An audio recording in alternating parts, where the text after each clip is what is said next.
I am also punching record on Audition. Okay, I'm recording in so many ways now, guys.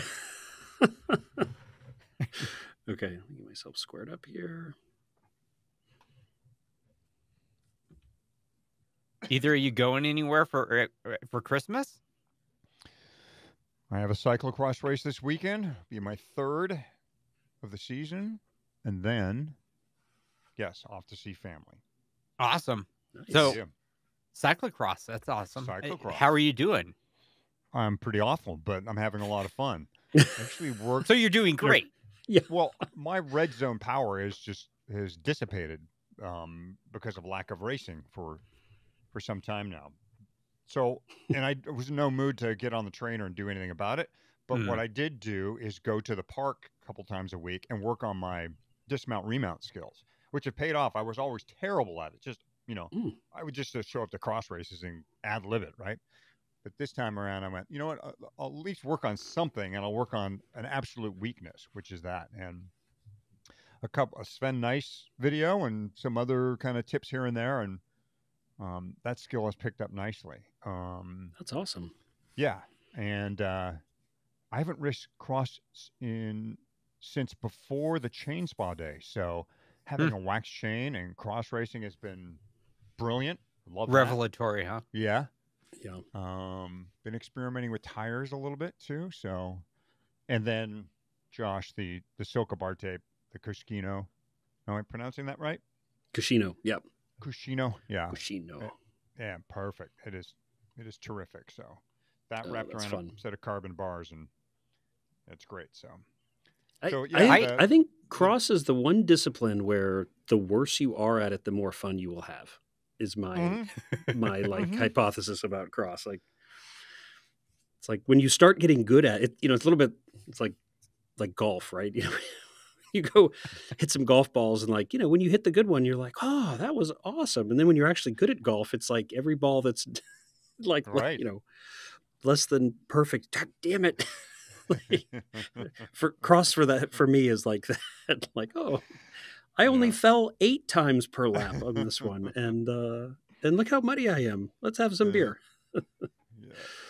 So for me, it's fat biking season. It's a couple of feet of snow in American Fort Canyon, and I am digging it. I actually had a question for you, Josh, on a new pump that I saw this SILCA has, and I'm wondering if it might be a good pump for my fat bike.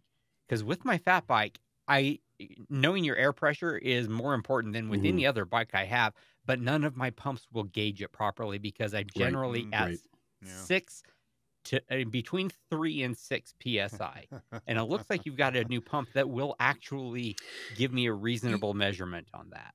Yeah, the Terra pump. I can't remember what its lowest graduation is, but I think it's like 3.5. I know we really had fat bike in mind as we were working on that, and it's non-linear. It's actually really cool tech. It's like gauges are the needles driven by sort of like a rack and pinion type mechanism, and so it's a non-linear mechanism. So like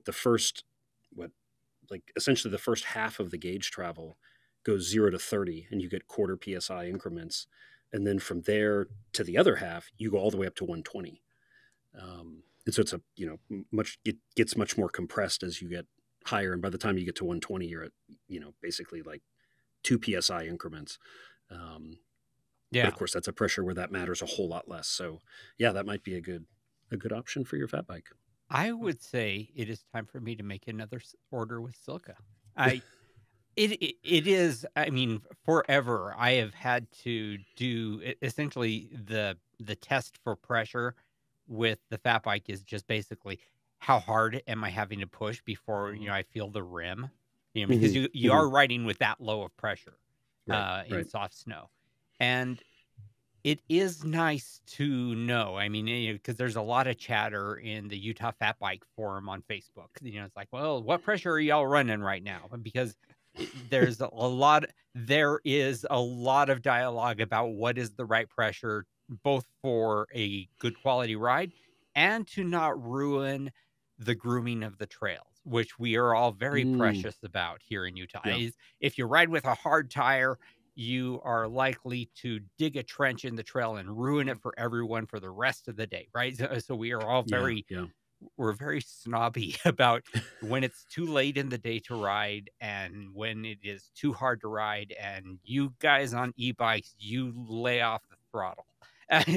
But it's, Yeah. but yeah, no, it's Uh, knowing the pressures is probably more important on my fat bike than anything else, just in terms of can I stay on the bike? So yeah, uh, I gotta make an order, man. that's fun. All right. So I got a bonus question for the YouTubers. I want to Okay. start with this. So as we lead into the theme music and everything, we'll find out a little bit more. But this is going to be our wind tunnel Ask Josh Anything, and by who is asking Josh anything in this one? It's just Hottie and me, man. We want to know more about wind tunnels. I don't think either of us have ever been in one, but this is mostly going to be about things that you have learned and things that you can't learn. But I want to know, what is the worst, the most harebrained hypothesis that you have ever tested or seen tested or been told about testing in a wind tunnel? Oh, God. Worst as in like worst idea or worst outcome? I was thinking worst idea, but I love the other one as well. So, God, one of my first times ever at the wind tunnel, Texas A&M in like 99, give or take, in the industry. And there was a guy, Paul Liu, who I don't think he's still around in the industry, but he had Liu Composites for a while. He did a wheel called the Black Hole, which you remember was like a fork that was kind of like had a circular carbon thing, and then the rim ran in like bearings in that, so it was a hubless, spokeless wheel. But I think the company was called like Wear and Tear, but he did arm and calf fairings. They're like foam blocks that you could like Velcro to yourself. And like they worked, but they were just horrible and looked terrible and all. And so it's timely because, I think Escape Collective did a thing about the UK TT scene a couple months ago. And like people are like stuffing like cut up pool noodles in the back of their really tall socks and things to try to make body fairings again. I'm like, oh my God, we're coming back to this. like, oh yeah, that I just think from a, like, I get it.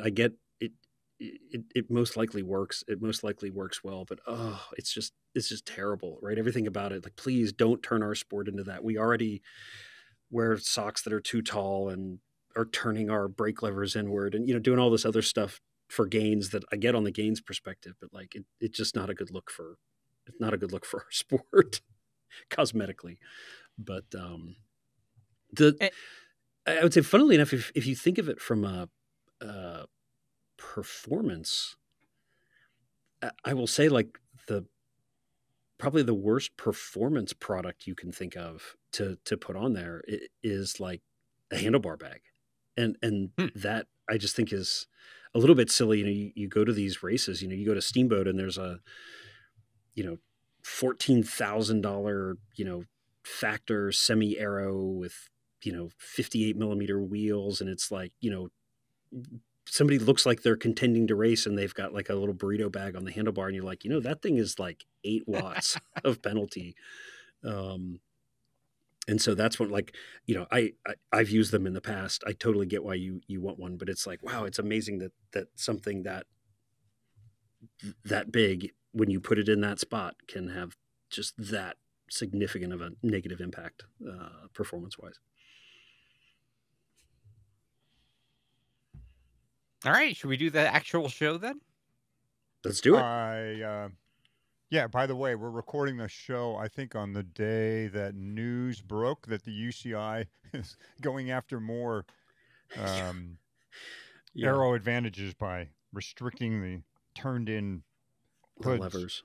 Yeah. Yeah, I just saw that earlier today on Escape, and yeah, they did it, and they provided like, like, I don't know who did that CAD work, but man, they need some help with their CAD work. So, UCI, you call me.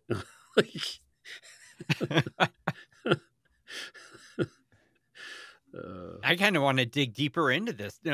Tell me what you're talking about. I mean, what was wrong with the CAD work? Oh, just they built this model and they made kind of a jig with the model. And there's just, I mean, just from somebody who's CADed for a long, long time, we opened it and my engineers here and we're all like, oh man, like they went and got like some high school kid to like do free CAD work for them. It's just kind of everything about it is, it's just off. And so sorry for, I'm clearly offending somebody. Somebody did this work and they're going to be super offended to hear it, but it just is a little bit, I don't know. I feel like it just detracts from the professionalism of the governing body of sport is like laying down the law on this topic for this particular reason. And then they're doing it with, like very, very amateur supporting materials. I let's say that, or put it in those terms. So, again, I'm sorry. I'm sure I just totally pissed somebody off. Merry Christmas, UCI person. Yeah, we will no doubt get angry comments from somebody there, but anyway. We've remained scandal-free for 100+ episodes. It is about time we cause some controversy. That's what I griping say. About. Yeah. Of all the things. Right, let's do a countdown. Hottie, you want to lead it? Okay. Oh, okay, sure. This is episode 108, Wind Tunnels. In 5, 4, 3, 2, 1. Terrific. Okay. This is the margin. That was nice. A little rough around the voice. Something extra for the YouTubers. This is the Marginal Gains podcast. Ask Josh Anything number 33. This AJA is going to be different as we have an episode dedicated to the wind tunnel. That's right. A full episode's worth of questions all about wind tunnels. We've got Josh with us, who has spent, well, actually, that's a good first question, Josh. How much time have you spent in wind tunnels in your career? Oh, it's 1,200 plus hours, give or take. Holy cats. A lot. It is. A lot. So 30 working weeks of time of your life has been spent in a wind tunnel. Give or take. Yeah, which is crazy. And which, if for those out there who've done it, it is very much like watching paint dry, like the actual operating of it. And so we were there a few months ago. I took my son with me so he could see it. He's interested in engineering, and he lasted about 2 hours. He's like, Dad, this is miserable. And I'm like, hey, I've done like 1,200, maybe, I don't know, a lot. I stopped counting at some point, like in the 1100s. But yeah, it can be fun, but generally, yeah, it's like watching the grass grow. Mm-hmm. Yeah. The Marginal Gains podcast is presented by SILCA, exquisite pumps, wax chains, aero socks, titanium dropper hangers, bike computer mounts, and cleats, bike cleaning products, and more. I'm Michael Hottie, Hottie the most. And Marginal Gains is also supported by Shimano, known mostly for its outstanding group sets. Shimano also makes an extensive set of wheels. Let me say that again. Marginal Gains is also supported by Shimano, known mostly for its outstanding group sets. Shimano also makes an extensive line of wheels. The set is most relevant to this episode. Hold on. Let me add this line. What do you say? And I am fatty? I forgot your name here. And I'm fatty. I'm super famous. People know my voice. Okay. Do you need help with this line, Fatty? I mean, apparently. So.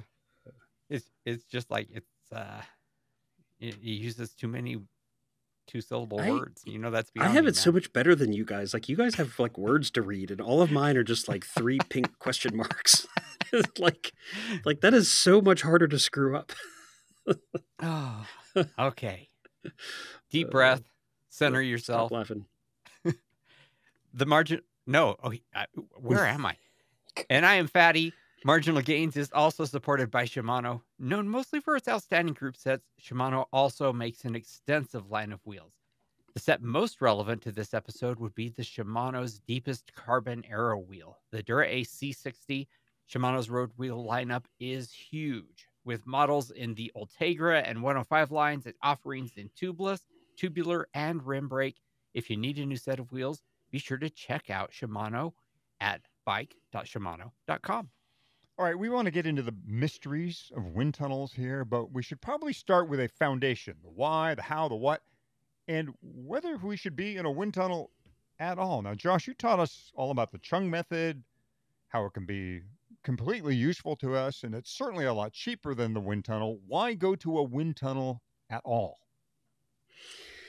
Yeah, I'll say, that the Chung method has changed a lot and has really, democratized aero testing and to some extent CRR testing for all of us. But if you really want to try to understand sort of not just the correlation, but the causation of certain things, particularly on the equipment design side of things, the wind tunnel is really just the best tool for testing your various hypotheses from a product design perspective. It also, from a rider perspective, can be a much, much faster way of refining a position than what you're going to get with something like the Chung method. A typical wind tunnel, yaw sweep of a position we can do in 5 to 7 minutes, and then maybe a quick changeover in between, and then you're back testing. And so you can really get a lot of move through quite a lot of variation in, say, a day of testing. Whereas, to Chung that, you've got to do your laps or your saddles or, kind of whatever method you're using. And you've got to actually, you're hoping for not too much variance through the day and wind speed and direction or air temperature, or that no weather fronts come through. And, the wind tunnel really kind of takes a lot of those out and kind of lets you just get down to business. And, I'd say typical like World Tour rider. I mean, in 3 hours, you can make some pretty significant gains. And then you got to put the rider in the real world and see if they can actually, ride that position and make sure that it works at the back end. So you're never going to get away from the field testing part long term. But yeah, the tunnel, as expensive as it is, you can really get a lot of bang for your buck if you know how to operate in there with a high level of efficiency. Now, not all wind tunnels are created equal. I've heard in researching this topic something about closed loop wind tunnels and open return wind tunnels. You have tunnels that kind of suck in air across an object or blow air at an object. So what are the differences here, and what do you prefer? Ooh, that's good. Yeah, so there's a ton of variation. We start with a closed loop tunnel. If you were looking at it from over top of the building, is sort of like a big donut. Most of them are probably more rectangular. Some of them are actually kind of curved in the corners. But closed return is essentially like you have one volume of air, and you are running that air around this loop over and over again. One of the things that's really nice about that system is that you can, almost all of them, you can air condition or control the temperature and humidity of that air really very tightly, independent of what's happening, kind of outside the system. And so you can run through an entire day with very minimal pressure temperature variation. And so the reason that's important is that, as air gets warmer, it becomes less dense, and your drag numbers go down if you're not accounting for that. Or if humidity goes up, your drag numbers are going to come down, which might be a little counterintuitive, but that's why, like for your ideal hour record, right, you want to pick a hot, humid day at high altitude with low barometric pressure. Mm-hmm. And so with a closed loop tunnel, you just have much, much greater control. And, some tunnels, very few and far between, but you think of like the tunnel at MIT, it's actually able to be pressurized. And that is generally done so that you can take out like the scaling effects of using scale models. Typically, if we use a scale model, within the Reynolds number, you have this length piece. And so if you make your model half the size, the Reynolds numbers are all halved, but there's like a pressure um, or air, like kinematic viscosity component in there that you can kind of offset that scaling by pressurizing the tunnel. And then there are some tunnels that they just use that to control the pressure, kind of at the very fine level, just to take that out of the variability between tunnels. But of course, you can imagine pressurizing this thing with this huge volume of air. It's not cheap. The tunnel is more expensive. There's more power required to run it. It's pretty exciting when you think of all the things. Essentially, from the engineering perspective, engineers love to take variables out of equations, sure. Right? We get a bad rap for liking to solve these huge mathematical equations, but really deep down, what most engineers want to do is make those equations as simple as possible. And the more of those variables you can take out, the easier the math becomes, but also just the less variability you have to contend with when you're post-processing the data. And so for every hour you're trying in the to tunnel, take the "it depends" out of the equation. Yeah. To find or just the random uncertainty, or the one of the big challenges with testing like this is, for every hour in the tunnel, you probably have 2 hours of post-processing and kind of work with the data to try to really understand it. But when you're in there, it's $1,000 an hour. So you're really full tilt on just trying to get your runs completed and buttoned up and make sure that you're not making any mistakes. Well, a good example, actually, with a test I did at MIT with some of the CSC guys, Ivan Basso and Carlos Sastra, and like way back in the day. And we started to see like some really weird drift during the day. But it took us, because you had humans in there, and humans mess up the air, right? And they're not very repeatable, and they throw a whole bunch of uncertainty into the system. I mean, it took us a couple of runs to find it. And then we found out that there was some issue with the heater that was supposed to be controlling the temperature, and it was actually causing it to warm. And that was throwing all of our other data off. And that's really hard to find in the moment, because, you're also trying to think like, hey, this is $1,000 an hour. I've got to get these spacers ready so that as soon as the run is over, we can open the door and run in there and, like a F1 pit stop, like get the position changed and then get the door closed as quick as possible to get the air spun up again. And so there's really these two, there's many, but two big competing like factors of your kind of like mental capacity, right? You want to be as quick and efficient as possible with your runs to minimize the expense, but you also really need to be on top of all your variables as much as possible to ensure that your data is as clean as possible. So in my experience, a closed loop tunnel generally gives you better repeatability, especially if you're running through like an entire day or over multiple days, because they're less sensitive to external temperature, pressure, weather type stuff. San Diego wind tunnel is a great example of this. It was kind of built like World War II era, and it's concrete. And so it's this huge kind of thermal mass that the air flows around. And it's in a place that has pretty consistent weather day to day. And so, we can go to San Diego and actually we twice a year go to San Diego and do 5-10-hour days. Right. And so that's where a lot of my 1,200 plus hours come from. You're doing it 50 hours at a time. Go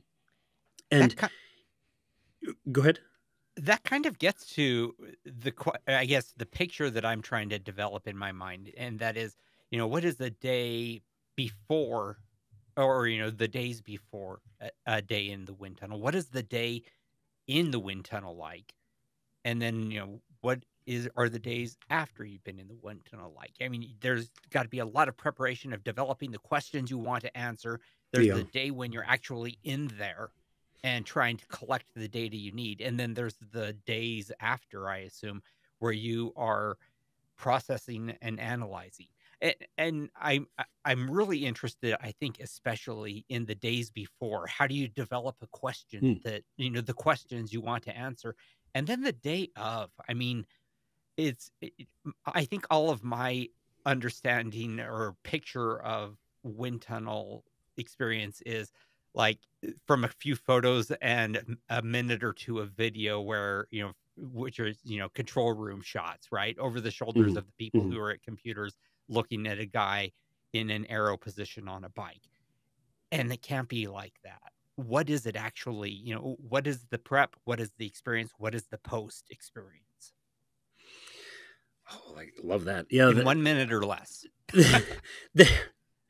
There's so many more people doing it wrong than right on this one. And I think you kind of nailed it. I mean, the preparation is way more important than the rest of it to some extent. I mean, you need to know what you're going to test, build a run list, have talked to the tunnel, like what's a typical run time look like?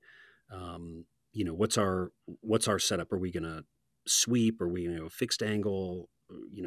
Are we time averaging our data points? It's pretty common to, like, if you have a rider, you test at 0 and you take a 30-second, time average of all your data points, and then you yaw. Well, you say stop at 5 degrees. Well, your balance has mass to it. And so now as soon as you stop, there's like a harmonic wobble in the balance for maybe 30 seconds that needs to settle out. And so you have to wait that time. And then you maybe take your 30 seconds of data and then you do it again. And so there's tons of stuff like that if you aren't asking the question or don't know to ask the question, you can really get caught out by, like, oh, we've yawed the table, take the data. Well, okay, there's going to be all this weird harmonic stuff from the moving of the table. Things like a lot of closed loop tunnels have doors that magnetically lock so you can't enter them while they're running, because that would be super dangerous. And so you have the time to spin up the air volume and then the time for that air volume to coast down to a safe velocity. And so, you might have a 10-minute run time, but it's a minute and a half to spin up and a minute and a half to spin down. And so you have to factor that stuff in. And then you have to, think, what is it that we're testing? Is it rider positions? Okay.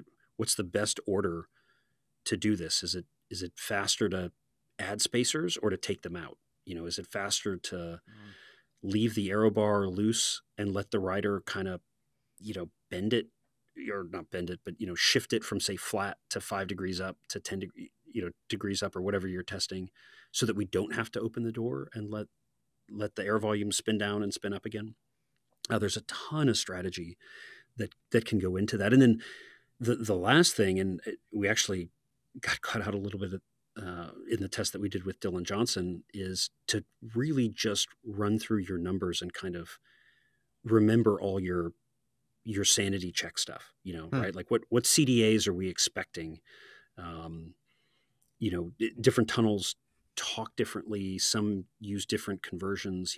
What's the A that we're agreeing upon, or that we've measured and that we're bringing to the table in our CDA? Because most tunnels will have like an assumed A for, if you put a wheel in there, a bike in there, a bike and a rider, well, the A is going to be X. And so then we're measuring the CD, and, all of a sudden you're talking CDA and you think, oh, these numbers don't make sense. Oh, well, maybe this tunnel uses a different A than the other tunnel did, or they have a generic A that's not what you calculated for that rider.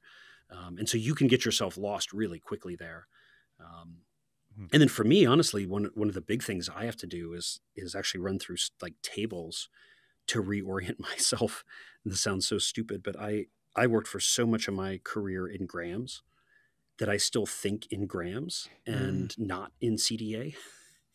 And so it's just kind of like getting the cheat sheet out and having that ready and having your brain in a right spot to really, again, sanity check yourself. There's certain things like, oh, wow, that was one of my challenges with CDAs. CDAs are that was a 0.003 improvement.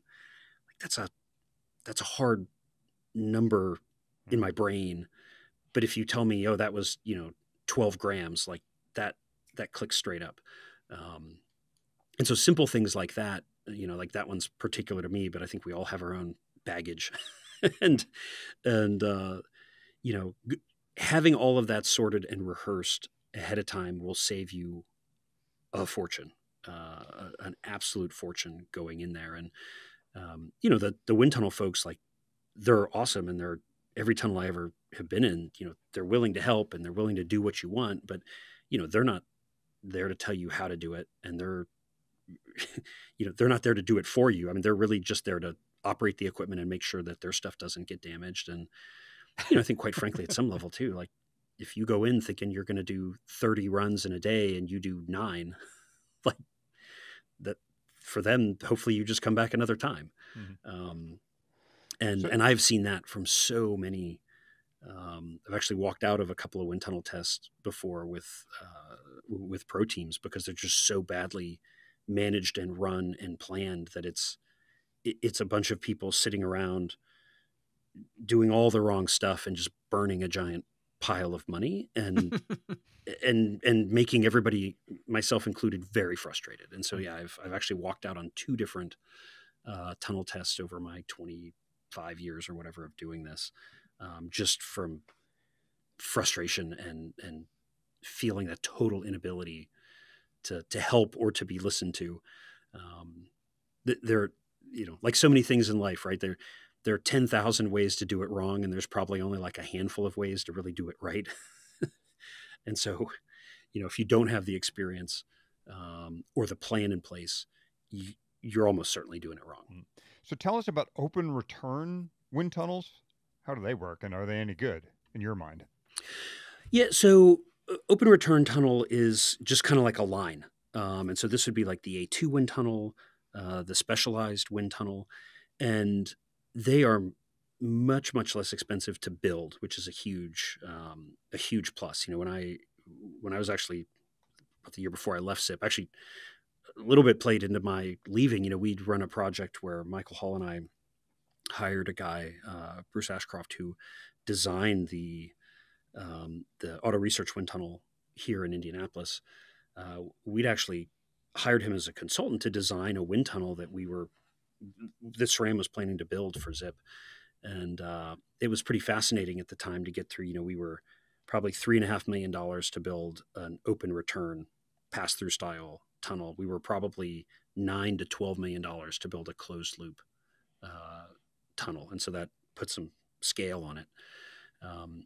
The challenge with open return tunnels is that they are pulling in new and different and random air from whatever building they're in all the time. And so anyone who's tested at A2 will tell you, there's like a garage door and a couple of man doors that, if it's lunchtime and 4 employees go through the man doors, like, you can change the temperature in that building that the tunnel is by, well over a degree. And now you have to chase that through your data, right? Or it's North Carolina and it's hot and sunny. And if, you start in the morning and it's 68 degrees inside that building, and even with the HVAC that they're trying to keep on top of it with, you could be 74, 75 by the end of the day.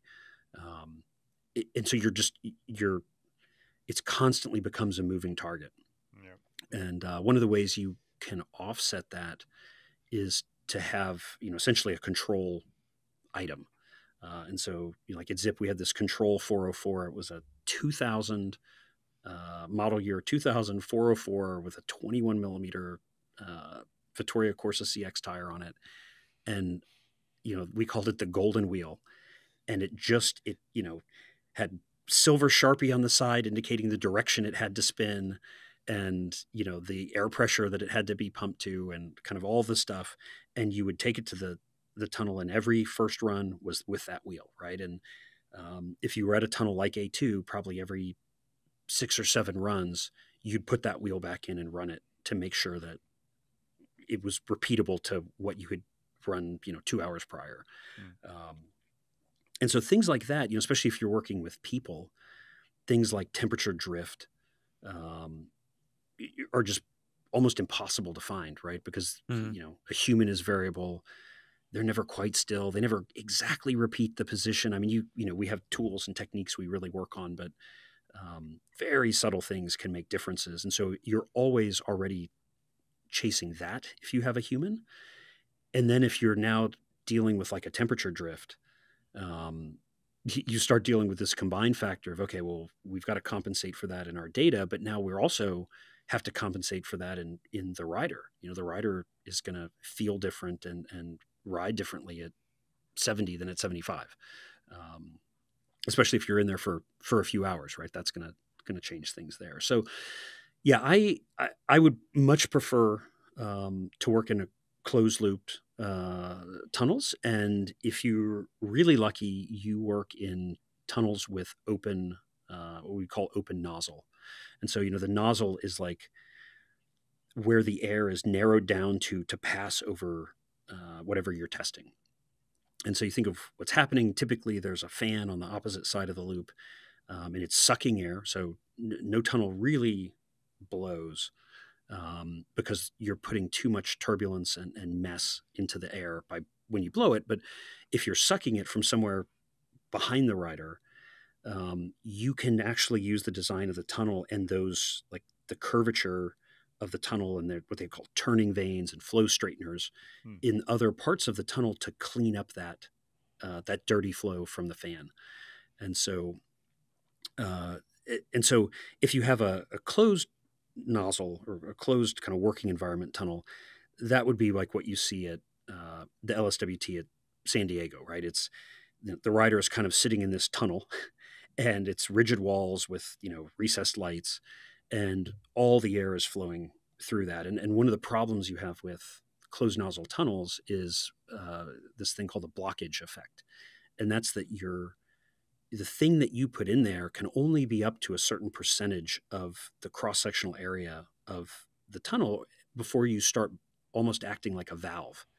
And like San Diego's a fantastic tunnel, but it starts to flirt with this as you yaw the rider, that the kind of flow and the wash over the rider begins to kick out into the walls and kind of be reflected back. And that has all sorts of potential to mess with your data in ways that you don't understand. And, this is one of the problems with, you see a lot of small companies develop a wheel or a bike or something, and they'll take it to like a university research tunnel that might have like a 1x1 or a 1.5 by 1.5 meter cross section, and they'll put like a disc wheel in there or a whole bike and do a big study on it, and you'll get all these crazy data. And essentially what's happened is, they've basically, made like a butterfly valve out of that wind tunnel. And so you just, at that point, you kind of can't trust anything. Open nozzle tunnels like the ARC, like the Silverstone Research Center, they actually take those walls away and allow like a room kind of around where that would be. And these are really almost a necessity if you're doing race cars, because particularly with like rear wings on race cars and under trays, you can have so much upwash coming off the back of the car that it's otherwise going to be kicked up into and then reflected off of a ceiling. And so the way you can get around that is take the ceiling away. And because the air is being sucked in behind the car, we've actually done this with smoke, like at the ARC. I mean, like the flow can kick out, half meter beyond where the ceiling would be, and cleanly just gets pulled back under. I mean, it's hard to believe that it works, but it actually works really well. The other huge benefit with the open nozzle tunnel is that you aren't constrained by the door open to door close timing issue that we talked about earlier. So, you can be in the test environment just outside the flow that the rider, the product is in, and you can have your next run, or your part for your next run, or your helmet change, or whatever. And all you really have to do now is wait for the safe velocity of the air to come down. And that's typically higher than what the door open velocity would be. And so those tunnels, if you're really in the game of maximizing your tunnel time, you can probably squeeze an extra 10%, give or take, runs in a day if you've got an open nozzle and you're not having to wait for this door hold time stuff. So what's Excuse me. kind of amazing to me is the whole underlining value proposition of a wind tunnel is that you are controlling your variables. You can control variables in a way that you can't in an open environment. And yet there remains so many variables that seem to be at least Yes. on the Yeah. threshold of being beyond your control or easy to miss. Or if you weren't paying attention, you get a result that incorporates some variable that you weren't even thinking about. Yeah, totally. Yeah, God. totally. Yeah, and that's, I mean, before you know, it's the complexity, right? I mean, you see those pictures of the wind tunnel control room that you talked about, and you know, I mean, you look at most all of it's now on a computer screen, but um, you know, all those gate like San Diego, right? I mean, it was again built like World War II era, so you know, it's, I mean, there's probably 200 analog gauges in there that they're all doing something. Mm. and every one of them is connected to some sort of measurement device, which is itself, um, you know, has some uncertainty, right, or some error um, that is subject to breaking. You know, all that. So, yeah, it really it's a challenging environment to work in, and it's if you're doing it right, you can really glean unbelievable insight into how things are working or you know I think to me too, maybe change the way I'm saying that, one of the this sort of joke about the wind tunnels, you know, like, you know, for every time you go into the wind tunnel, you know, you go in with 10 questions and you come out with 100, Mm. and that is just so true, right? You think, okay, if I can just figure these things out, or understand or give some sort of directionality, you know, I feel like that's probably the best you can really hope for is directionality of like, oh, if I have this shape and I start making it bigger or deeper or that, like, what's the directionality? Is it improving? Is it not? Is it um I think, you know, almost from like a scientific research perspective, that's about as good as you're going to get. You know, the a lot of it past that is setting you up, and this is where like the computational stuff now is so exciting. Um, a lot of what we're doing in the tunnel now, especially on the product side of things, is trying to validate what's being done computationally and prove that our computational models have the proper directionality of prediction. You know, meaning that if the computational model says this is faster, that it's actually faster, and if it says it's 2% faster, that it's roughly 2% faster. You know, because I've certainly done things where like, oh, this should be 3% faster, and you're like, well, it's 5% slower, so something's broken. And And that I was if you wonder go back. what There's some happens when. amazing. Oh, go ahead. Oh, I'm sorry. I was wondering both in that direction where things seem much worse than what you expected, versus or when they're much better than you expected. When you go in with an idea of how things are going to go, and then you get something that is wildly different, that could mean either that, you know, you misunderstood in the first place, or there was something that you weren't anticipating that is giving you basically useless data. How do you plan for and accommodate that? Well, yeah, I mean, like, so getting a negative result that was totally unexpected is like exactly the time where you break out, you know, the the standard, right? Right, like the golden wheel. You know, Mhm. we we thought this thing would be better here, and it was worse. Let's make sure it's not the equipment. Put the thing, you know, put the thing in that we know what the drag is, and you know, there's some tunnels that, you know, one of the popular standards that is just like a cylinder. You know, looks like a bollard in a parking lot. You know, like, you know. So we always joke, we, you know, call it, you know, put the bollard in, and if that repeats, then you can pretty safely, you know, maybe you'll repeat the thing that was unexpected again to make sure that it did it again. But yeah, it gives you insight's not quite the right word, but it at least gives you some insight into the fact that you know, you're going down the wrong path with that thinking. And I certainly, in the early days of the CFD work that I was doing back 2008, 9, 10, you know, we had a number of those. I mean, I remember a couple of things that we built into our CF, and our CFD model was pretty predictive of of both wheel and bike.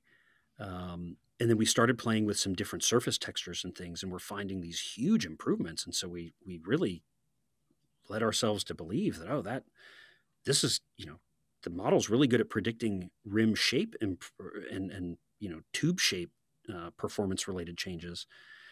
Like, these surface textures must be magic. And of course we took them to the wind tunnel and they were all worse than standard. And so that gave us some idea of like, our model is much better at predicting kind of the bulk flow around the thing, but it's actually, our, and God, there's so many different ways of trying to model the flow interaction on the surface of things. Like, clearly we're just using a wrong model when it comes to like our transition to turbulence or our skin friction, pieces within the model.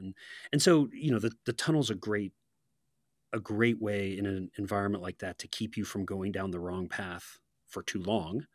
But it can also be just a maddening tool in that it doesn't tell you why anything, right? And so, there really does just have to be this, it'll only tell you information about things that you physically made that you can put in it, and it will only give you the number that is the outcome. And so every time something unexpected happens, you instantly start going, well, why did that happen? And the tunnel will give you absolutely zero insight as to the why that happened. And there are tools that people have come up with, the smoke, and there's these like kind of like micro bubbles that you can put in the end, things like that. But I gotta be honest, 99% of all the smoke flow and flow visualization stuff that I've ever seen and have ever done have been about marketing and not about, I don't think I've ever actually figured anything out using a flow visualization technique in an actual wind tunnel. But that's where it gets super exciting to think about the computational tools, because they allow you, they can actually tell you why something is happening. You just have to get the tool to a spot that it's actually matching what's happening in the real world, right? So it's they need to be used in conjunction, and they're both extremely good and capable liars, I would say. Well, I think next, let's get to marginal gains that can be found in the wind tunnel. But first, the three of us, I think, deserve a little coffee break. And we are going to be able to do that thanks to our sponsor, Perk Coffee. Yeah, more than just marginal gains here, Fatty. Perk has been a solid upgrade thanks to their attention to detail on all things coffee. For me, I got to have single origin light roast beans. I love the Ethiopians and most coffees from Central America. Perk knows exactly how to pull out the subtleties of a coffee region with its roasting techniques. Yeah, the Ethiopians are on the sweeter side, and Central American coffees tend to emphasize more citrus notes, and you get all of that when you brew with a bag of Perk. And I'll say, as someone who has had to learn a lot about packaging and labeling, I really appreciate how Perk has color-coded their bags of beans to match the roast level and the flavor profiles of the coffee. And they're just cute and clever. Like, man, being out of Savannah, they got the art college right there. Like, if you see the holiday box, it's the poor tortured gingerbread men. It just makes me smile, if I'm going to be completely honest. So, I have to really give it to the team at Perk. Coffee is a crowded space, and they have done an amazing job of standing out from the crowd, both in the quality of the coffee, but as well as in the packaging and labeling and understanding of what you're getting. Our listeners can get a 15% discount off their first order by using the code MG15 for 15% off. Go to Perk Coffee, that's PERC coffee.com/MG15. And remember to use that code MG15 at checkout. All right, let's spend a few minutes looking at real gains that you have uncovered, or at least gotten the inspiration or data for in a wind tunnel, Josh. Tell us about a couple of aha moments that started in the wind tunnel. Oh, gosh. That was one of the earliest for me was the effect that the tires play. And, I think I've told at least some of the story before, but 2000, God, 2, 3, somewhere in there. I was at the Texas Tunnel with Lance Armstrong and that whole, cohort, and Bernil and all those guys. And watching them test the wheels, they were using the Head 3, which, Lance was old friends with Steve and had been sponsored by him since he was a junior, and he loved that 3-spoke wheel. But watching them test it with like a 19 millimeter Continental time trial tire, and I'm sitting there eating a Subway sandwich. Never forget, we were having Subway sandwiches, and Johan Bernil was telling me how he's only getting 21 millimeter tires from the sponsor, from their Ford, to really cut down on the flats, and the they handled better, and the ride. It's just maybe one of the first moments I'm like, oh, the tires are going to get wider. But he's telling me this whole thing about how he's all in on 21s, and they're not doing any TT specific tires anymore. And saying, oh, well, why are we testing that wheel with this 19? Like, oh, that's the wheel we always test with. And, it's fine. It's no big deal. And you're like, oh no, I've tested that wheel a ton. Like, that wheel is fabulous with a 19, and it's totally average with a 21. Like, you need to think about that. And they were not interested in, and of course, right, I was the Zip guy. We were making the disc wheels, and they're looking at me like, of course the Zip guy is gonna trash the head wheel. But which was also true, right? I mean, that was also part of my job. But I really came out of there thinking, oh God, like that could be a real actual advantage in the field if we started making a wheel around the wider tire that they're going to use. We had always wind tunnel tested with 19s and 20s at that time. And that's where we set the golden wheel actually got set with that 21 millimeter Vittoria tire, because that's what so many of the teams were using. But most people weren't time trialing on them, at least at that point. And so from there, I really got obsessed with tires. And then if you think of the original Zip Aero tire, the Tangente was kind of came from our noticing that, wow, smooth tires aren't great.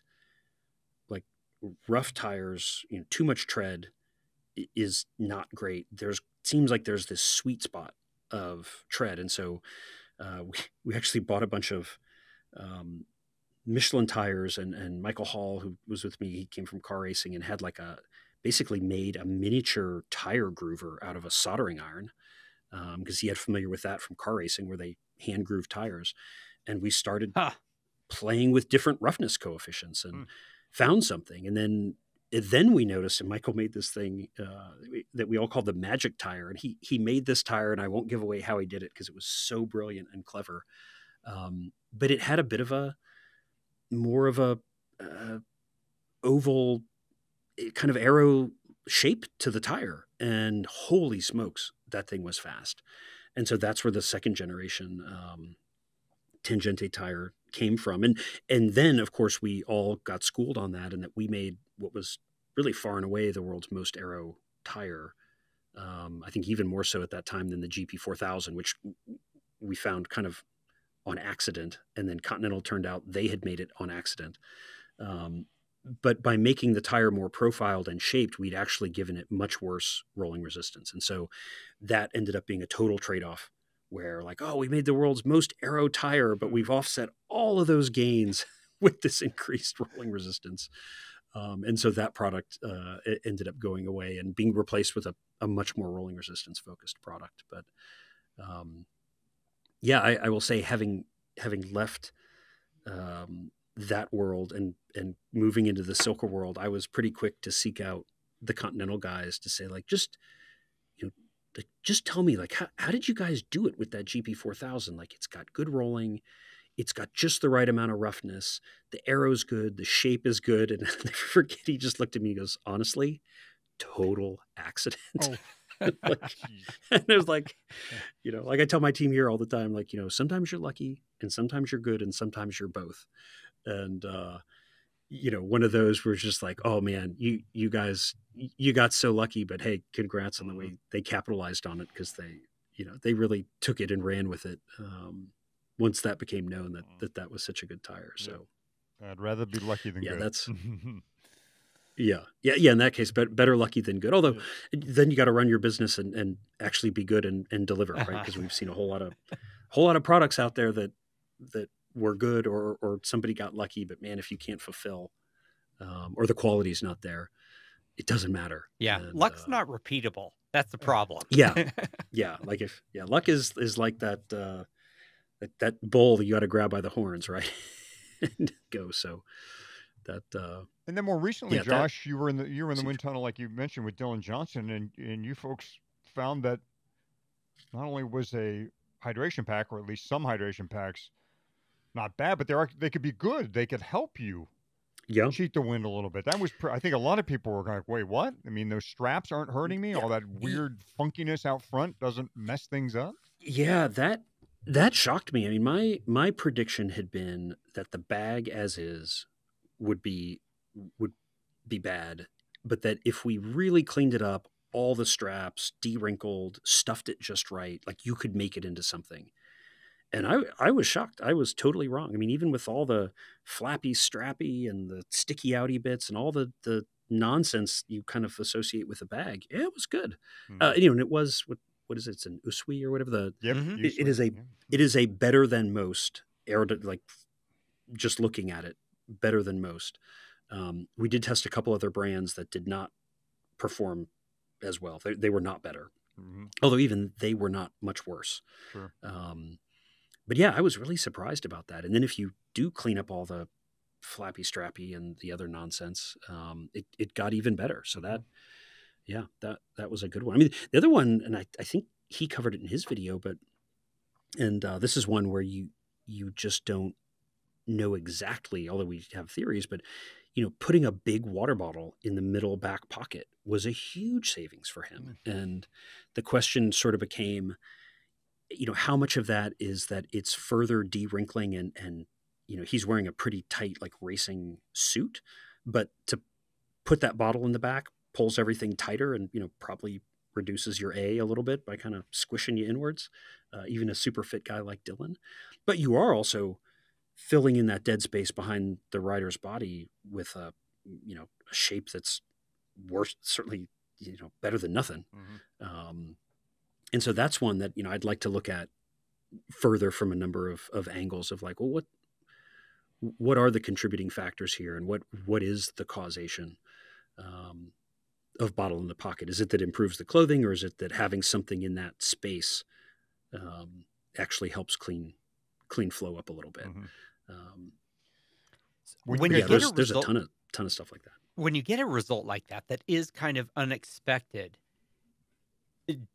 does that generally send you back to retest and see if there was something that is wrong? Or do you accept that it was like, oh, well, I've just learned something new? It seems like there's a fine line that you're going to have to walk with that.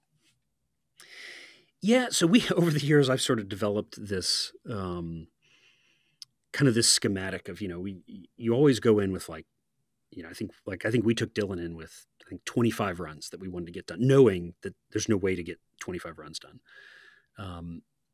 But, as I told him before, I said, the thing with the tunnel, it's like, it's the World War II general, planning is everything, but plans become useless quickly. Right. Or, it's like Mike Tyson's like, everybody's got a plan until you get punched in the face. And so we knew like, hey, this is all the stuff that we want to do and we're going to be prepared to do it, but you're going to find things or run into things that are going to shock us. And then we need some sort of decision criteria on what to do next. And so, I tend to like put a number out there that's like, okay, if it's an improvement, greater than this amount, right? And we can all choose between us to agree on the amount. Maybe we break the plan and we go chase it. Or if it's some shocking result in a negative way, maybe we stop to figure, you're going to instantly, push in the control product to make sure that the tunnel's not broken or something. And then what's the decision criteria for like, do we try to figure out why that's super bad? Or do we just say it's bad, don't ever do that, and we're going to go to, let's get back to what we're here for. And so yeah, something like that water bottle was interesting. It made a notably positive result above our decision criteria. And we said, oh, well, if a standard water bottle is good, Dylan had these, like, I think they're Zeffel or something, these like oversized, they're extra long and they're a little bit like larger diameter bottles. And he had one of those. We're like, well, okay, if that's good, is a bigger one better? And we put it in. I think it was maybe slightly better still. It still didn't really answer the question, but at least now we know, it wasn't a one-off. But yeah, there are times where you'll certainly do something, you think might be good and it's terrible, and you have to go, okay, do we really want to sink time and energy into figuring out why this is terrible, or do we just keep with the original plan? Strike it off as don't do it, and keep with the plan. So, and that, like, back to your planning question of earlier, Fatty, I think it's having things like that in place before you walk in the door probably get you another 3 to 4 runs out of a day at the tunnel, which certainly helps maximize your spend. But, as you're doing stuff, you're learning, and you're, again, every run is kicking up 10 new run ideas. Oh, well, this, this thing did that. What if we made it bigger? What if we made it smaller? What if we rotate it? What if we, there's this like terrible, like exponential kind of like effect to every run, and you can really get yourself lost in the excitement of that.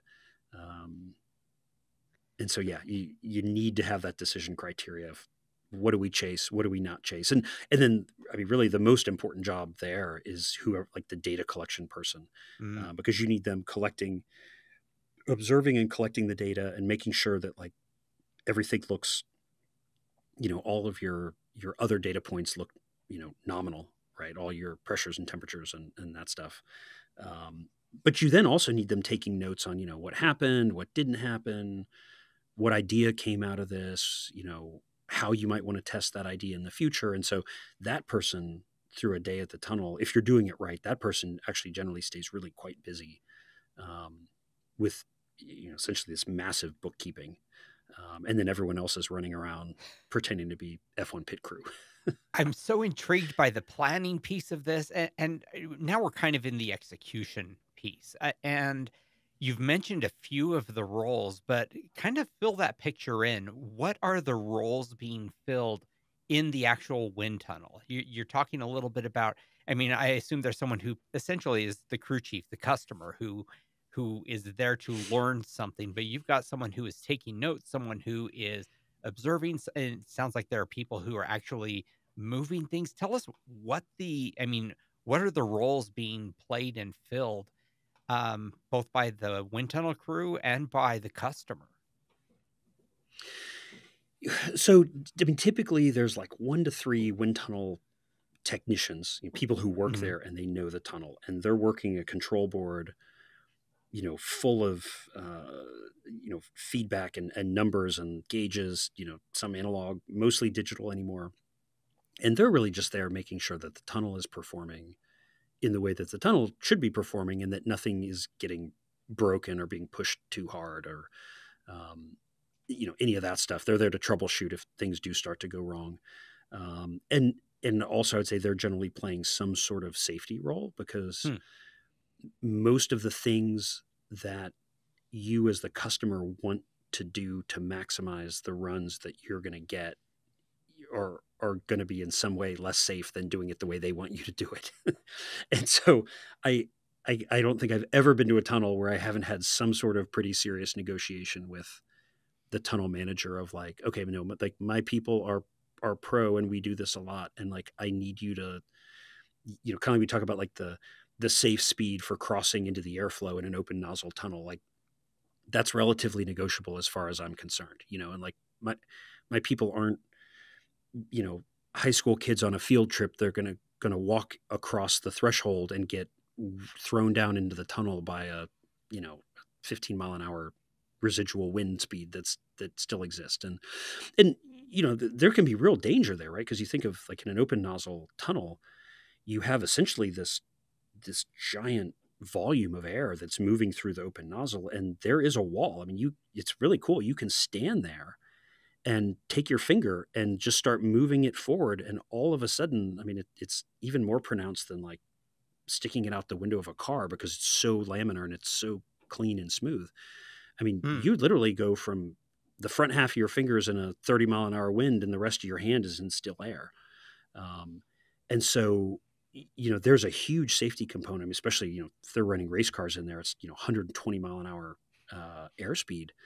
If you accidentally walk into that threshold, you're going to get torn up in a big way. But at the speeds we're running, they don't want you to cross it until it's like 8. And I'm more like, we've done this a lot. I need that to be 15 because that's going to save me 30 seconds on every run.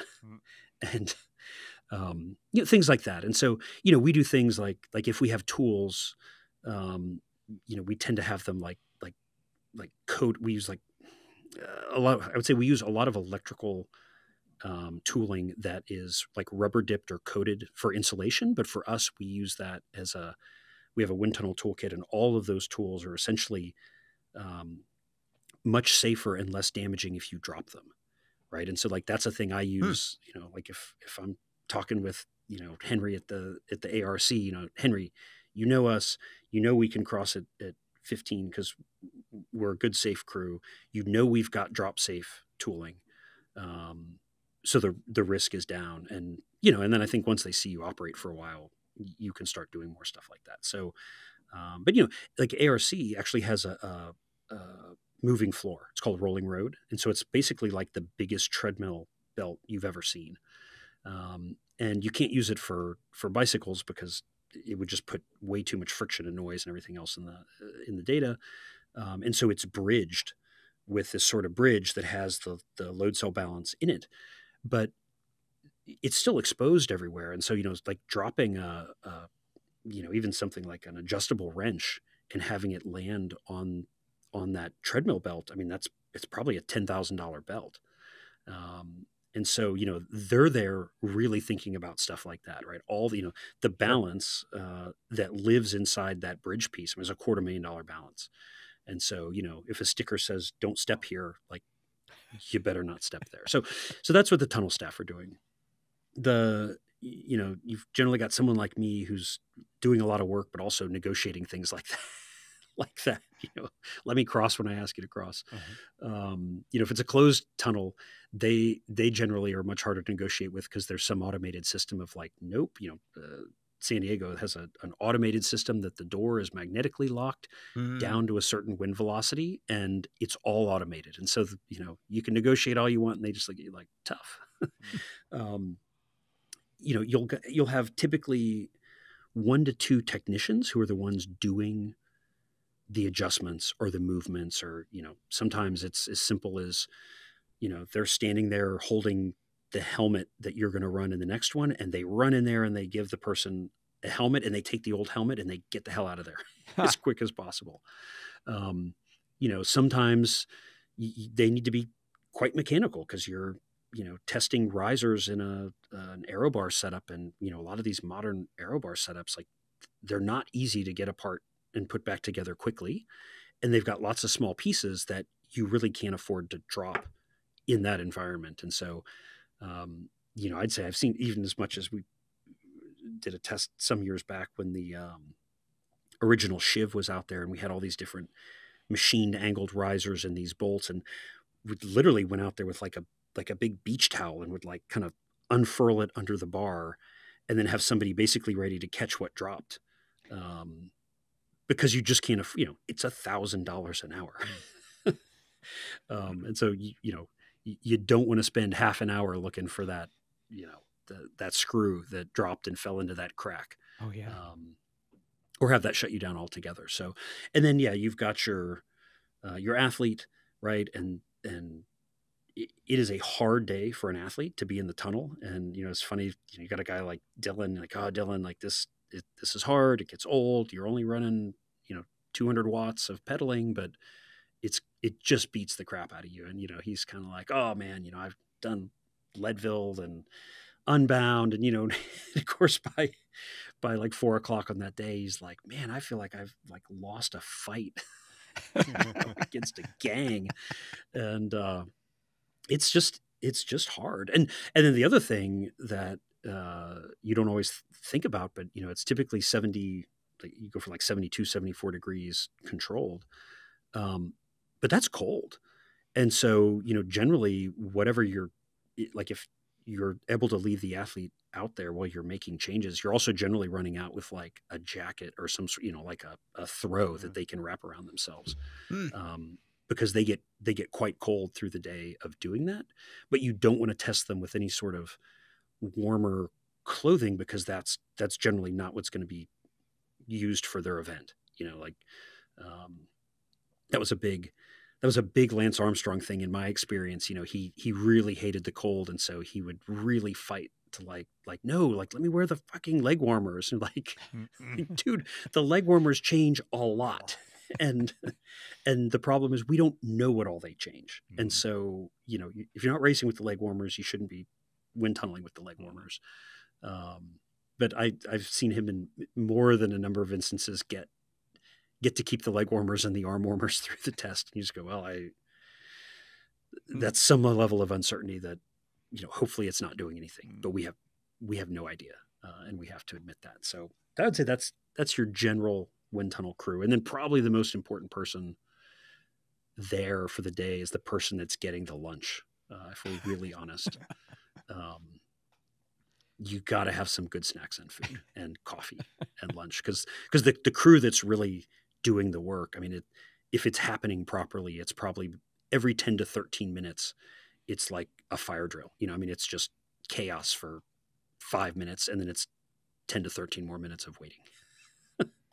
And so it would be tough to be that focused, knowing that if you drift, if you sort of, check out for a second, then, that cost you a couple $100, right? I mean, that is rough. For sure. Yeah, for sure. I mean, it's, because other things too, like, you lose a little bit of focus and get a little bit sloppy. Mm-hmm. And I would say this probably happens at least once at every test. And if there's humans involved, it is guaranteed that you get sloppy and, everybody runs out of there and you close the door and you start the wind and you look up and go, shit, he's still wearing the jacket. Uh-huh. You got to hit the kill, let it spin down, right? And you just think, oh, we just burned half a run because we forgot the jacket. And the meter doesn't stop running, right? I mean, and the meter doesn't stop running. Yeah. Yeah. And too, there's always a guy, like we always run a board and the board has the run and, you write the run number and you write the change or whatever the test is. And I would say that's another one that is just so easy to screw up, right? Because, the person doing that needs to be really consistent. Like, okay, I come out of there and I update the run number and the run to the next run. And, I've seen it so many times where like they forget to do it and you look up and you take the picture and go, oh wait, I thought the last run was run 36. And then everybody's going, what run is it?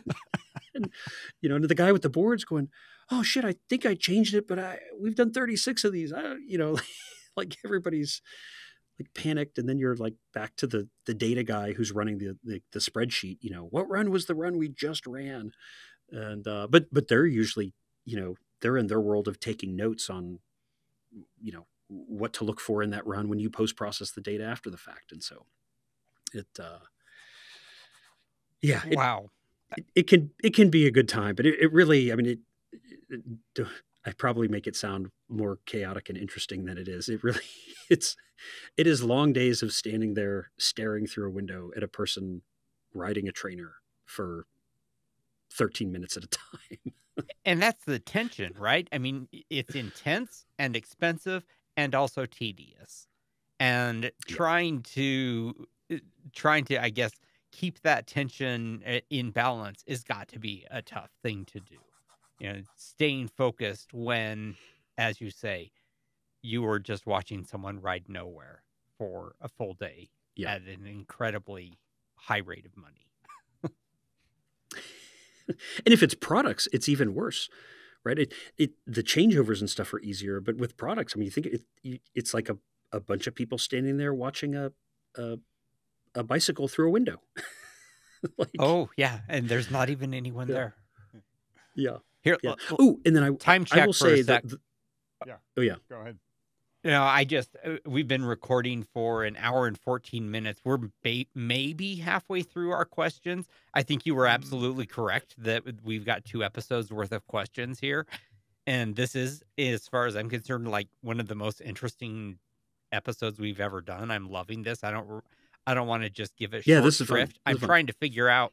I don't know, Hottie. What are you thinking? Do we just keep? I don't know. I have day job stuff I got to go back to at some point, but I don't know if we like say, try to get to some good break point and say we're going to make a part 2 of this, or I don't Well, know. first we got to do Ideas bicycle. We have to get for bicycle sure. done right now. We should just jump to that right now, and then what we do is, Do we you could think that record you the can move that up? close. Oh, I'm sorry. Go ahead. Yeah, I can find someplace to put it. Yeah, that's not a problem. I could find somewhere to cram that. And actually, on that one, could we get him moved up earlier in the episode ahead of Perk, because he was the one that. Yeah, we've done that the last 2 times. Oh, did we do that on the last one? Oh, at okay. least the last one. Yeah, I think as long as we're alternating them. Right, exactly. Okay, I know we've done it. We have done it at least once, Josh, and if not, maybe twice. I've moved him up to perfect. Perk Yeah, Coffee. Yeah. I caught your email on that, so yeah. So that has been done. Awesome. But they're fairly movable usually. So, yeah. So, Fatty, I would say we jump to bicycle, and then record that and the close, saying, with a caveat saying, hey, we're going to do more of this. We're going to have more wind tunnel. This is turning into our record part due. And in a way, I mean, we sort of started this part 2 here. What are the marginal gains to be found? And I'm afraid that I drifted back into day in the life in the wind tunnel because I find that incredibly intriguing and can't help. I thought that was awesome. I love the direction that took. I thought that was perfect. So yeah, what I think we should do. Go ahead, Josh. Let's run the bicycle. I think announce like the changeover. Now it's myth busting wind tunnels. Maybe do we ask the question and then before I can answer, go like, guys, this show ran 2.5 hours, so you're going to have to get the answer in the next, part 2 or whatever. Sort of like cliffhanger it, and and we can, like topics in part 2. How do liars lie with wind tunnel data, and what about the marketing? The tension between marketing and engineering. I think that would be a heck of a way to end the episode, and and give us a great setup for the next one. So I don't know, do we have time to maybe just try to finalize or finish this? What's the day in the life of the wind tunnel? And then say, we're going to come back to more about marginal gains in the wind tunnel. Oh, yeah. What, let's do that. And so we'll do like what you're saying. We can do like the post-processing part of the day in the life, and then end the episode with a setup for the next one. I think that's perfect. This is going to be sophisticated edit for you, Hottie. Yeah, you've lost me there. I don't know where you guys just went. So we're going to record what next? So we're going to do bicycle. Then we're going to go into the post-processing part of Fatty's day in the life. Like, so, we've come out of the wind tunnel. You said there's 2 hours for every 1 hour in the tunnel. What's that look like? We can talk through that. That's 5 minutes, 7 minutes. It's me. I talk a lot, so it's maybe 10. And then we close. And then we close. And with the setup that there's going to be a second part. We've gone way over. We have this and this that we want to talk about, but we're going to close now, and we'll pick this up in part 2. Right? Yeah. Okay. So did I break in a place where, yeah, it's always hard to say because I thought I know I sort of broke into you mid-sentence. I didn't mean to do that, lagginess, but no, it's good. I think we were right at ready to read the mid-roll. Okay. Well, let's go ahead and get to the bicycle then. Well, this is going to go in. Sounds like I'm going to be moving this, but maybe not. Okay. I think you're right. I'm moving. I don't know what I'm moving. If you take bicycle and move it up higher, I think that, I mean, that'll make them happy, and we can do that. So this piece is modular. Yeah. And then Okay, I I better can edit this ask, tomorrow because otherwise I'm gonna forget yeah, all this this stuff. will be Yeah. easy to get confused on. Yep. Okay, here we go. Mid-roll bicycle. Well, wind tunnels and time trial bikes, they kind of go together, don't they? You know, I've not owned a Yeah. time trial bike in, I don't know, a few years at least, but if I needed one, the first place I would check is Bicycle. Bicycle is the largest global marketplace for pre-owned bikes. You know, I do have a time trial bike. I have a first generation Shiv. We've talked about that a little bit. I had to sell that on Bicycle because it's just sitting there in the garage. I have not ridden it in a while. Someone would want it, right? Bicycle has over 15,000 pre-owned and refurbished bikes available. They connect buyers and sellers on a global scale. Hottie, if you want a time trial bike, unfortunately, I cannot sell you mine because you're, a foot and a half taller than I am. But Bicycle has almost 400 triathlon bikes. And surely someone out there is going to be able to help you out with something in that category. In addition to triathlon bike, oh God, Bicycle.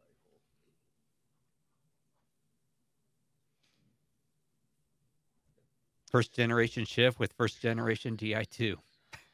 I think, Oh, nice. I think I got the charger somewhere. Yeah. In addition to triathlon bikes, Bicycle has hundreds of road, gravel, and mountain bikes. There's also an other category where they have e-bikes, city bikes, and comfort bikes. Yeah, Bicycle, they have it all. With guaranteed buyer protection, secure payment, first-class services from carbon checks to refurbishment, Bicycle believes that your next dream bike does not have to break the bank and can still provide the quality and performance desired for years to come. Bicycle is also Sell Cycle. When you sell a bike, Bicycle provides a bike box and packaging materials directly to your door. Pickup times are coordinated with your schedule so you can hand off your bike in person. And for a limited time, you can enter the code MG23 at checkout for free shipping on your next bike purchase. So if you are considering pre-owned, check out bicycle.com. That is spelled BUYCYCLE.com. And find your next dream bike for up to 70% off retail.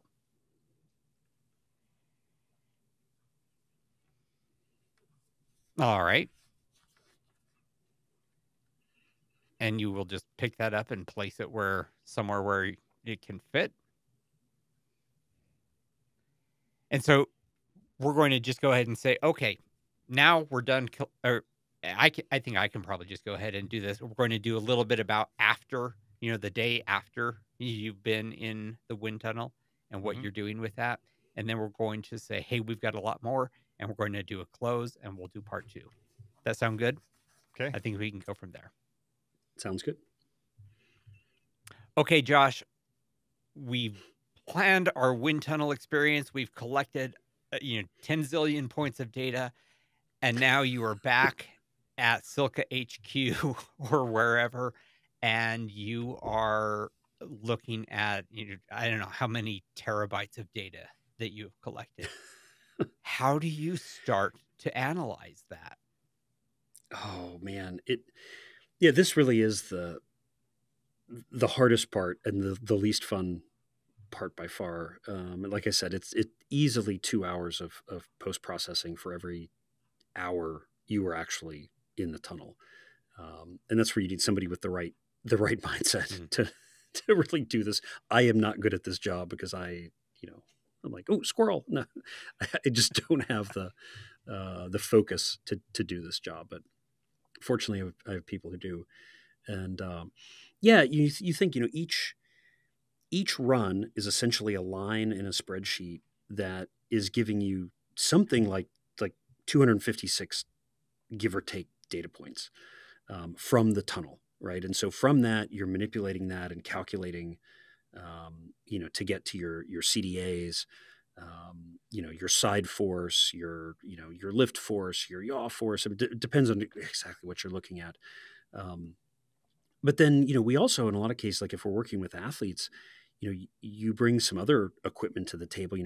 Repeatable body position is one of the biggest, hardest ones when you've got athletes involved. And so, there are sensors out there, and my friend Pork McGlynn is, probably one of the best in the world at this, of, using sensors that, essentially give kind of like live readings of, the angularity of your torso, looking at the rider's breathing. We moved the elbows in, like, what did that do to the respiration rate? Looking at, in every run, you're taking photographs generally from sort of a top, front, and side. And then you are able to, you try to line those up with that row in the data set from a standpoint of, if you did have something weird, like, okay, is there anything in the photos that we weren't catching in real time? Typically one of the people there, if you've got athletes, is you're projecting the athlete on a screen, and you'll actually use like a dry erase marker on the screen to kind of hit a couple of key body parts to make sure that those aren't moving during the run. But then also, like, as you're changing things, you can use the prior mark to kind of show you the difference. And so we always take a picture of that screen as well. But you in there, you might find things like, oh, this run was an improvement from that run, but look, the rider changed the way the hands were positioned or the way the fingers were on the front of the bar. And so now you've got to mark that run as possibly suspect or possibly something for a future test. Was it the extra spacer we put in there, or was it the hands that actually made the difference? Or was it somehow the combination of the two that's in there? And so this post-processing piece is really just tedious work, where you're ultimately trying to get to, what are my key variables? If it's a product we're looking at, it's, like a wheel, for example, it got to be where, obviously drag is important, but you're also plotting and graphing side force, drag, side force, and steering torque values against wind angle, right? And so, if somebody's making every run is, maybe, 6 or 8 plot points that get plotted out. Make sure the run number's in there, make sure that accurately connects back to what the change was, look at the picture to make sure that that's really what that was, and so on. And, some of these, 50 hours at, the LSWT, we might get 130 to 150 runs. And so all of that has to be plotted and accounted for. And then, you typically go into, sort of that person is going to come out of that person is going to come out of working with the data with a lot of ideas and thoughts and sort of hypotheses about what's happening in different things. But you're going to go into a meeting and you're all going to kind of look at the data and see, ideally that person's not saying anything. Other people are going to look, oh, that's interesting. That's weird. Well, what do you think is happening? And everybody kind of forms, or the way I like to run it, you all kind of form your own ideas, and then we start to compare them. And that avoids that sort of like overly powerful groupthink that happens where, somebody sees something and then somebody else kind of agrees that they see it too. And then other people start feeling pressure to see the same thing, even if maybe they didn't actually think they're seeing that or feeling it. And then from there, a lot of times you can go back in and try to test other things in the data, or look at other elements within the data, to see if that looks like that may or may not be true, or in the case of weird outliers, sometimes there are other things that, like, oh, wow, we had a really low drag at high yaw with a low side force and a low torque. That doesn't really make sense, right? Like to have low drag at high yaw, you have to have high lift on the leeward side of the wheel. And because the wheels are never perfectly symmetric, you typically have both high side force, like a sailing effect, and some sort of, either torque variability or just high torque in a direction. And like, if you're not seeing that, maybe you go back into the data, see like, am I missing something? Is it acting on a different axis? Was there some sort of data drop? You do get a file that's, like gigabytes, that has like the literal raw data in it. And so you can, in most cases, at most tunnels, you can trace things back to almost the sensor level and look at, oh, well, here's our 30-second average at, 60 hertz or whatever we were taking at. But for some reason, there's like 7 data points in this run. So like data got dropped, and we probably can't put too much faith in this particular number. And so there's just a ton of stuff like that. And so, yeah, you generally, by the end of all that, you come up with like, okay, here's the 2 or 3 things that we think we've learned, and we hope they repeat the next time we go back. Here's the handful of things that we think we see some directionality, or we think we see some, potential improvements that we would like to test in our next run. And maybe the best thing you can take away from some of these is to say, wow, here's some things that we thought would work that really didn't work at all and were terrible. And so now we can kind of put those, over here on this list of stuff to not do again, because we don't want to pay money again to see, the thing that didn't work. And yeah, from there, you're either, particularly with athletes, okay, well, now we've got to take the stuff that worked and the stuff we liked and agreed upon, and we've got to make that positional change with the athlete, and they need to train with it for a month. And then that really kind of goes on and becomes the problem of the coach, or somebody generally within the team. If it's World Tour, there's a lot of the teams we work with now have technical directors. Oftentimes that falls on them to really push the rider to train the position, to try to be able to sustain it, and appreciate it and make it work. Because I cannot tell you how many times we've done all the work, all the thing, and a week later, it's like, the rider really didn't like it, and so he's changed back. You're like, guys, we just set this, again, this briefcase full of cash on fire to make this happen, and you let them change it back in 4 days, like that. That's crazy. And so, there really does have to be a broader system in place around, probably that final step is the actual like successful implementation and belief and buy-in of the team and the rider to ultimately get the thing to the literal finish line at the end. And then the season ends, and then you start planning how you're going to do it all over again next season. Time in the wind tunnel begets more time in the wind tunnel is kind of what I'm hearing. It is so true. And it is so true. That has something in common with this episode of the podcast. Hottie, I don't know if you've looked at the runtime, but I have. We have been recording for, I don't even know how long. And we've gotten through, I think, I don't know, around a third of the questions that we had put down. So what do you say? Let's pick this up in the next episode of the show. Okay, because there's a lot of ones and zeros here that I get to, comb over and make a show out of. Absolutely. A lot of data. It's wind tunnel data, just in audio form. I think it's very analogous to the post-processing you do here, right? I get to show up and blab for an hour, and typically you guys have spent I don't know how much time, and a couple of hours writing the script. And what do you spend? Easily it's got to be 3 or 4 hours doing the editing and the post-processing. It depends. When it gets out of control, yeah, then it can't be. It depends, though. like it did here today. Yeah, our pre-planning wasn't the best here, goodness. I guess. We didn't quite understand how long this topic could go on, but what the hell? We'll wrap this thing up somehow. We'll put a bow on all this. I would say that having a topic that is just too interesting to be contained in a single episode is a good problem to have. We've got a lot more questions, and soon we will have a regular Ask Josh Anything episode for your questions. Here's how to submit them. Text or call the Marginal Gains hotline, 317-343-4506. You can also leave a comment on this episode or any episode at marginalgainspodcast.cc, which is where you will see links to all the platforms for listening to the show. And we will be back soon with more Marginal Gains questions and answers. So thank you all for listening.